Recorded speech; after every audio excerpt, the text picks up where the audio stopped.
আকাশে তখনও বজ্রপাতের গর্জন, ধূসর মেঘের আড়ালে সূর্য মুখ ফিরিয়ে নিয়েছে। সেই মুহূর্তে সীমান্তে কাঁটাতারের মধ্যে পড়ে যায় একটি ছবি। ছবিটা দেখে মনে হয় একটি ক্ষুব্ধ জাতি শত্রুপক্ষের প্রাসাদে প্রবেশ করেছে। ছবিতে দেখা যায় একজন ভারতীয় বিএসএফ জওয়ান হাঁটু গেড়ে মাথা নিচু করে একজন বিজিবি জওয়ানের পা ধরে ক্ষমা চাইছেন।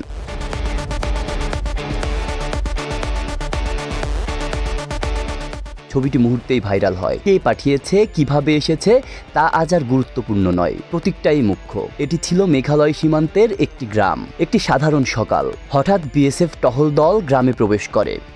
গরু পাচারের অভিযোগে শুরু হয় মারধর। নতুন কিছু নয়, বারবার হয়েছে, কিন্তু এবার গ্রামবাসীরা আর চুপ থাকেনি। পাথর, ইট, লাঠি হাতে প্রতিরোধ গড়ে তোলে। দুই যুবক, আনিসুর ও শামীম, একজন বিএসএফ সদস্যকে তাড়া করে, একটি মেয়ে সেটা ভিডিও ধারণ করে। একটি ছবি, একটি মুহূর্ত পরিবর্তন ঘটিয়ে দেয় দক্ষিণ এশিয়ার রাজনৈতিক ধারা। ছবিতে দেখা যায় একজন বিএসএফ সদস্য বিজিবি সদস্যের পায়ে মাথা নিচু করে বলছেন, দয়া করে আমাকে ক্ষমা করো। বাংলাদেশে যেন এক নতুন সূর্য উঠেছে।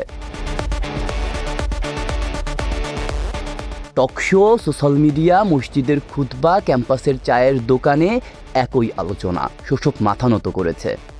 একটি ছবি হয়ে উঠেছে নিপীড়িতদের বিজয়ের প্রতীক। একই সঙ্গে কাশ্মীর সীমান্তে আরও এক চাঞ্চল্য।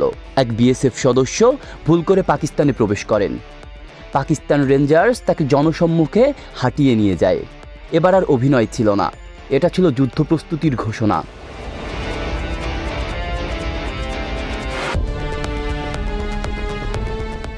বিশ্লেষকরা বলছেন, দুই প্রতিবেশীর হাতে দুই সীমান্তে অপমানিত ভারতীয় বাহিনী।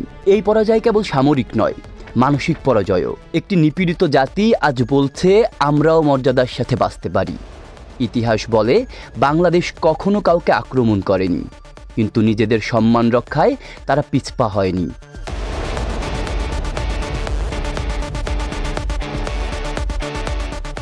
বর্ডার গার্ড বাংলাদেশ এই সাহসিকতার বার্তা দিয়েছে। এই পরিবর্তনের পেছনে রয়েছেন নীরব নেতা অধ্যাপক ইউনূস।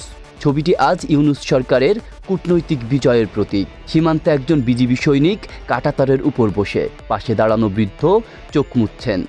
তার দুই শিশু বিএসএফের গুলিতে নিহত হয়েছিল। তিনি বললেন, আমার ছেলেরা আজ হাসছে। অন্যদিকে দিল্লিতে বাতাস ভারী। মোদি মুখ কালো করে লাল আলোর নিচে বসে আছেন। দুটি সীমান্তে দুটি অপমান। তার কানে প্রতিধ্বনিত হয় ভারতের আধিপত্যের পতনের সুর। তিনি জানালার দিকে তাকিয়ে থাকেন। মনে হয় ঝড় শুধু বাইরে নয়, এবার বুকের ভেতরেও। আব্দুল্লাহ রাফসান জনি, ঢাকা প্রকাশ।